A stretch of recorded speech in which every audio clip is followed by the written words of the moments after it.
So the crown of the head off by about 1 inch, 2 inches, something like that, okay? Depending on the hair, it's going to depend. Sorry. So to do the rotation one, let's say we've done our translation, and let's say the primary problem for the patient was rotation. Well, we might then choose to check rotation segmentally. Now, you'll probably feel you'll feel the side bending a lot easier. You'll feel the opening, closing, the side bending a lot easier. The rotation's a little trickier to feel with your index finger. But we're using that, what grip do we call it again? Shooter grip. The shooter grip, I like it. I've never heard of it, but I like it. That grip. So this is the cradle hold, and then with the index finger on the articular pillar. Starting from C2, C3, and working down through the neck, okay? So we're in here. And we're going to do some rotation to the left. So we rotate, and I should feel a little sliding open under my finger there, yeah, we can. Now, if someone's got a big muscular neck, is that going to be harder? Sure it is. The bigger, heavier the neck, the more support you need them on. You need them on something up there so that you're literally going to be rolling their head on the pillow or sliding their head on the pillow like that, okay?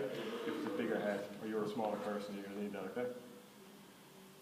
So we check one side, then we come back, check the other side. So again, cradle grip here, index finger on this side.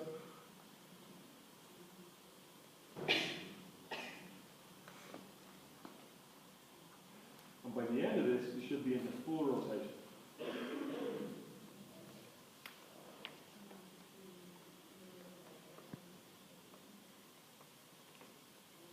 Perfect. Get the idea? Now, we find the segment is not moving. Without using upslopes or gapping, it's difficult to localize with just rotation, but we can try.